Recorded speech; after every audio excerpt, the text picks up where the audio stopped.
Welcome to Daily Red Devil for all of your latest Manchester United transfer news and talk. Before we get into today's show, please do me a small favour. If you are watching today for the first time, please do subscribe, bottom right hand corner. We are on the road to 43,000 subscribers. We're getting very, very close now, so please do get involved. I'm live every single day bringing you all of the latest Manchester United news, talk, and having conversation, which is what we are here to do. The question I've got for you this morning, I always like to start my shows off by trying to interact with you, the Manchester United fans, is in relation to Emi Martinez. We're going to start the show by talking about him. Do you want Emi Martinez at Manchester United? Let me know your thoughts in the comment section below.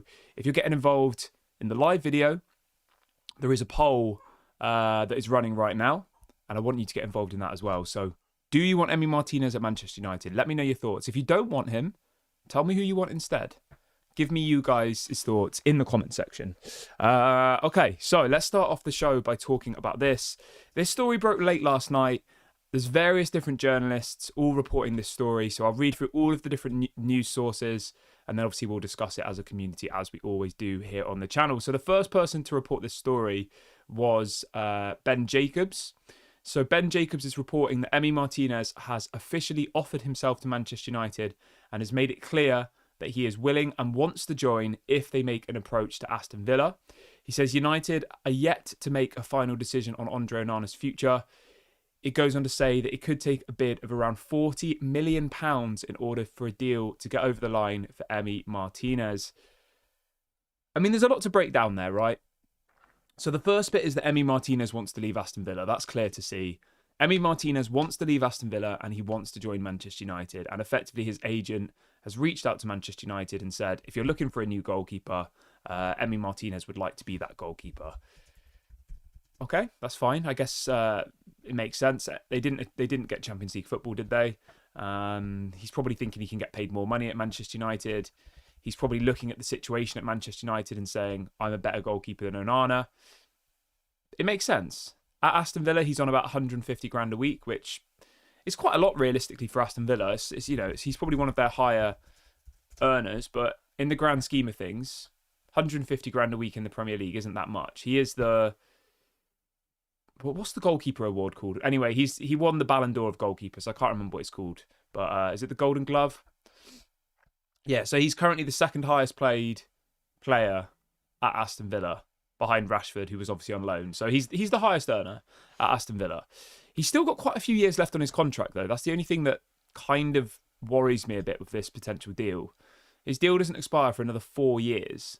So Aston Villa hold all the cards here. They can just say no. They can say we want 40 million. He's got 4 years left on his deal. He's our number one goalkeeper. Either you do the 40 million or you don't.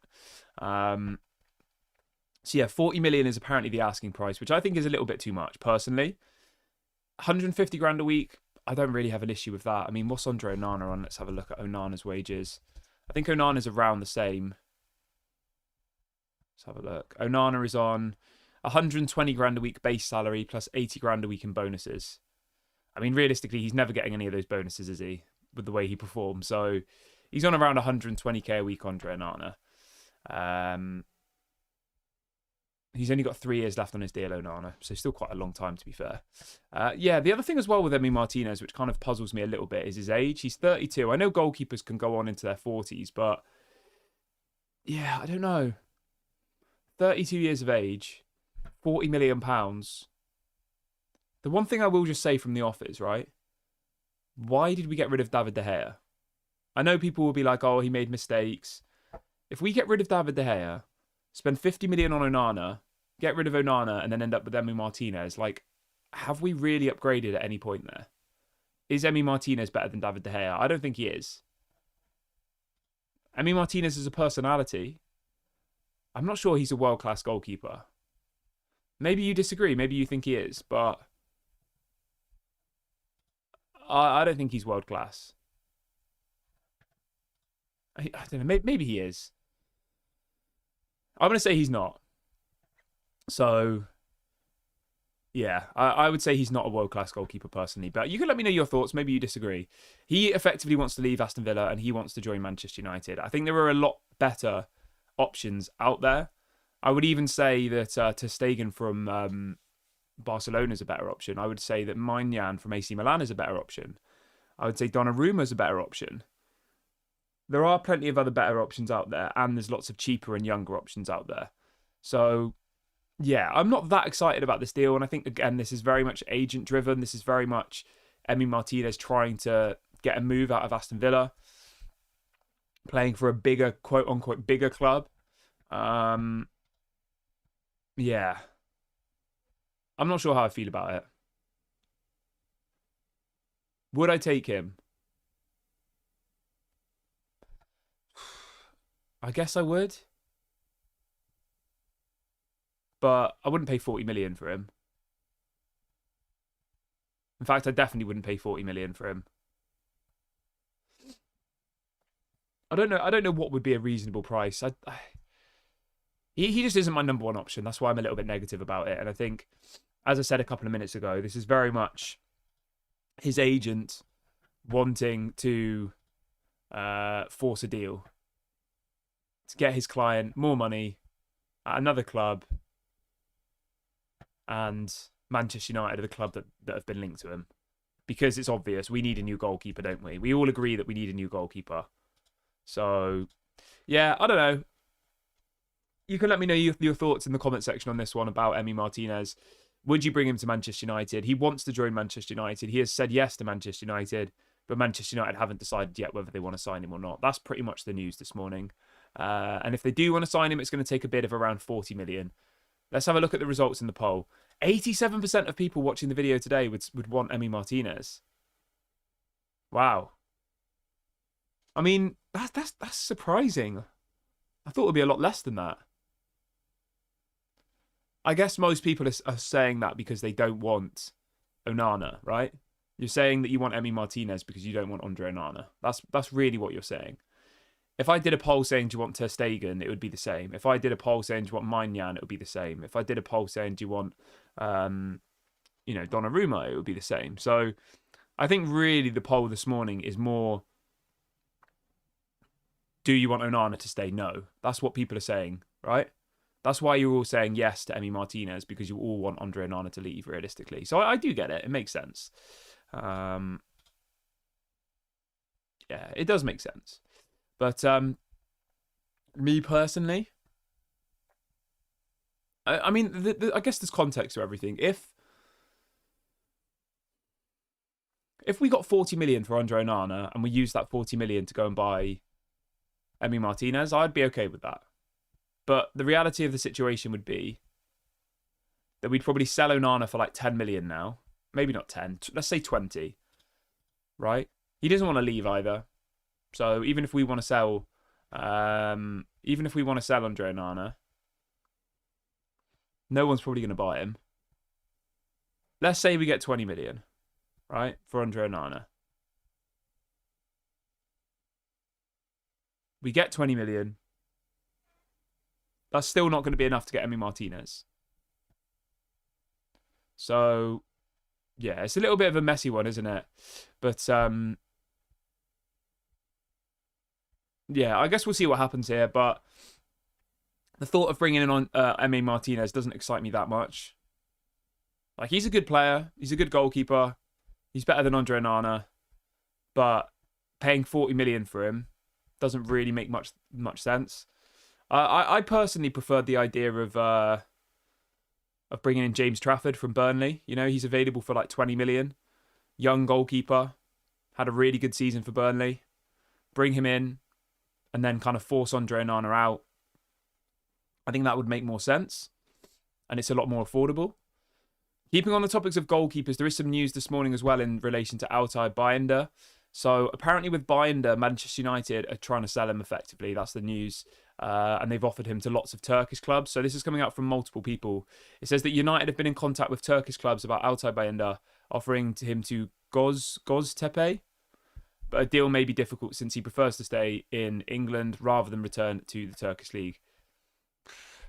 I mean, you know why he'd rather stay in England, don't you? It's pretty obvious because we pay him more money than what they'll pay him. Yeah. Somebody in the chat says, do you think Onana is better than De Gea? Are you joking? Do I think Onana's better than De Gea? they're not even on the same... De Gea is levels above Onana. Onana's genuinely the worst goalkeeper I've ever seen at Manchester United. And there may be others before I was born and all the rest of it. But in my lifetime, since I've been watching football, he is the worst goalkeeper I've ever seen. He's awful. His distribution's awful. He doesn't seem to be able to make... He makes some good saves occasionally. Most of the time, he palms the ball into danger. He doesn't command his area. He looks way too, like... He's not very mobile. That's the word I'm looking for. He's not... He's just not... He just doesn't look like a goalkeeper. He's just not very good. So, to ask me if David De Gea is better than Andre Onana, hopefully that was a hypothetical question, because... Yeah, I would take David De Gea back in a flash. He's awful. He's woeful. Terrible. I don't know how else to describe him.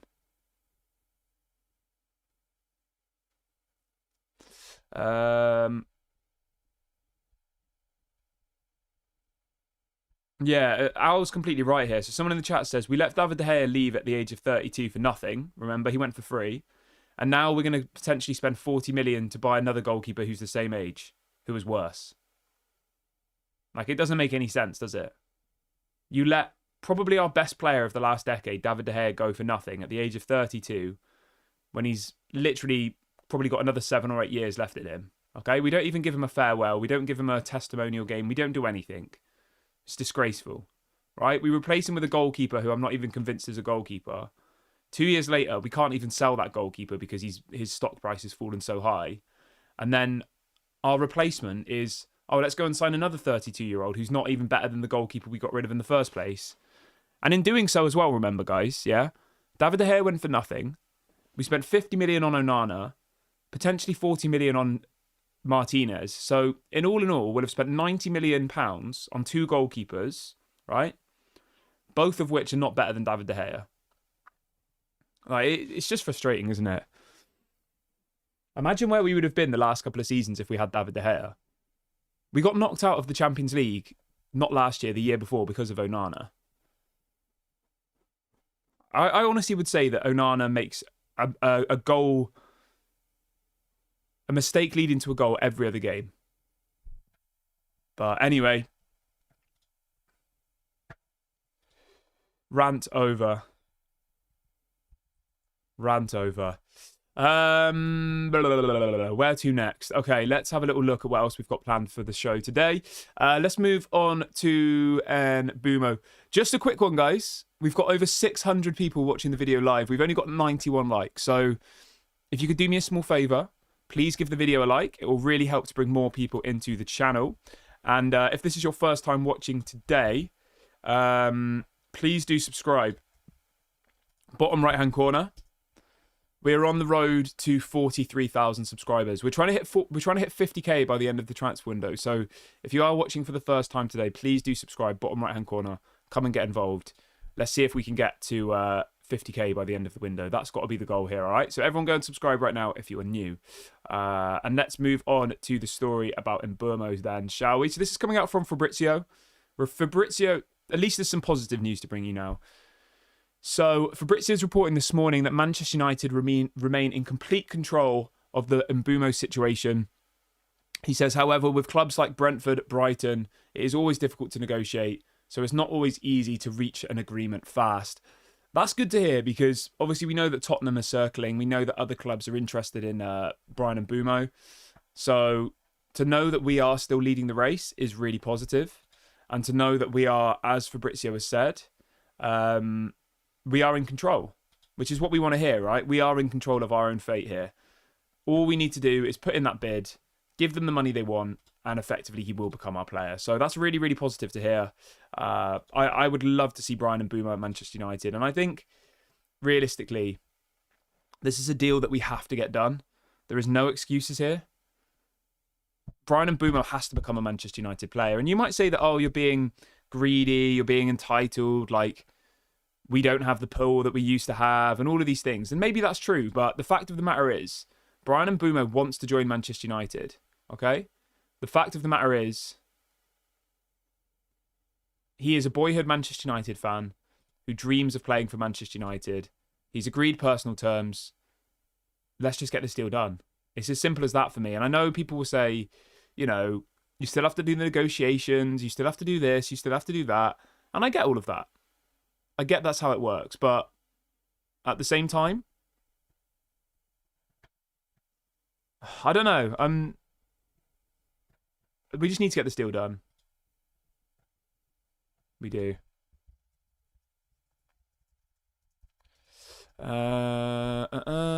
Let's see what else we've got in the chat this morning. Where's my tea? There's my tea.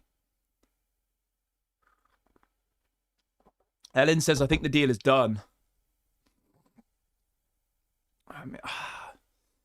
I think the deal will be done. I'm not sure that the deal is done personally, but yeah, I think the deal will be done. How's everyone feeling about the fixture list, by the way? I assume everyone's already seen the fixtures, right? Those first 5 fixtures are absolutely horrible. First game of the season, right? We play Arsenal at home. Then we play Fulham away. Then Burnley at home. Then Manchester City away. And then Chelsea at home. That is a horrible first 5 fixtures. So you've got Arsenal, Man City, and Chelsea all in the first 3 games. How do we feel about that? I mean, all I'll say is this, right? If we want any chance of top 4 Champions League football next season, we need to make sure that all of our players are in for pre-season. Like, that has to be the goal. Because if not, I don't really see how we're going to kick on this season if we literally don't have players, you know? I wonder how... All right, mad. It's crazy, right? I'm just having a look here. So, all of the tickets that were on sale yesterday have already sold out. It's mad, isn't it? We can finish 15th in the Premier League table, and our tickets still sell out. And this is why the Glazers will never leave, realistically. We have our worst season ever. We almost get relegated. The tickets went on sale yesterday at 11 a.m. UK time. And literally within an hour, all of the tickets for the home games have sold out. That just shows how big of a fan base we have, you know? So when people are like, oh, Manchester United are falling and all this rubbish, there's still going to be people who want to go and watch the games. Within 1 hour of the tickets going on sale, all of them have sold out. I just had a look. Mad. It just shows, yeah, the waiting list is very long. I know, it's crazy. I usually go to loads of games each season, but I'm going to be honest, like, the amount of money that it costs for a ticket, all of the rest of it, like, I don't know. You know, going to like 10, 15 games a season like I was before, probably costs you around £100 to £200 a game, roughly, all in all. You know, that's what? £1,500 to £3,000 a year to go and watch a team that's run by a bunch of people who literally don't care, to go and watch a team where the players are only there for the money. And I'm going on a bit of a rant here, but yeah, I mean, this ownership and this set of players have made me fall out of love a little bit with Manchester United. I'm always going to support them. I'm always going to watch it. I'm always going to try and, you know, give them the benefit of the doubt. But it's very hard sometimes to oversee and overlook, what's going on at this club and just blindly be like, oh, I'm just going to go and spend loads of money on, you know, football shirts. I'm going to go and spend loads of money on the memberships. I'm going to go and spend loads of money on, you know, all of these things. It's just like, yeah, it's difficult. It's difficult to put your money into a brand. I mean, Manchester United is a brand at the end of the day, right? It's difficult to put Manchester United, your money into a brand that you just don't feel that attached to at the moment. And that's not because we're losing. It's just because everything from on the field, off the field is just not how it should be, right? So, yeah, I saw the fixtures came out yesterday and I was just like, ugh, I'm not even going to bother. I'll go to some games. I'll just, you know, later on in the season, I'll go to a few games. But I wasn't going to commit to it yesterday. I was like, I'm not going to sit here and waste my morning in a queue to buy a load of tickets for like £80. But anyway, I've gone off on a bit of a rant there. What else have we got in the chat this morning? That's a good question, actually. Somebody in the chat says that they would rather Onana than Emi Martinez. Let's do this. Who would you rather? That's a really good one. Emi Martinez, Andre Onana. All right, I'm going to leave this run for 1 minute before I end the video. So everybody get involved and vote on this really, really quickly. Who would you rather, Emi Martinez or Andre Onana? The results of the last poll, 83% of people watching the video want Emi Martinez. And 17% of you don't want Emi Martinez. I would definitely take Emi Martinez over Andre Onana without a shadow of a doubt, personally. But I understand why people are, skeptical about him. I do get it.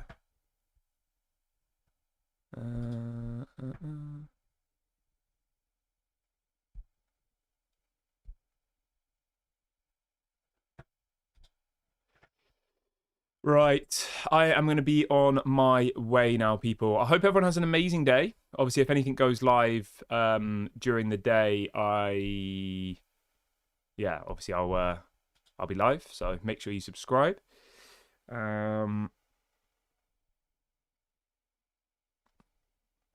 Gregory says, Kieran, how do you feel about what Omar Barada is doing for United this summer? I mean, is it any better than it was before? Not really. Is it any better when it was under, the previous people? I don't think so. I mean, nobody's left. We've signed one player who had a release clause, which was an easy deal to do. The pre-season tour starts in 4 weeks.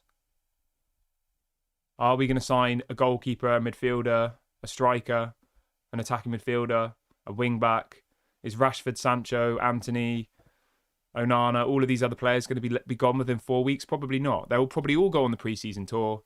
It'll probably just be Andre Onana on the pre-season tour.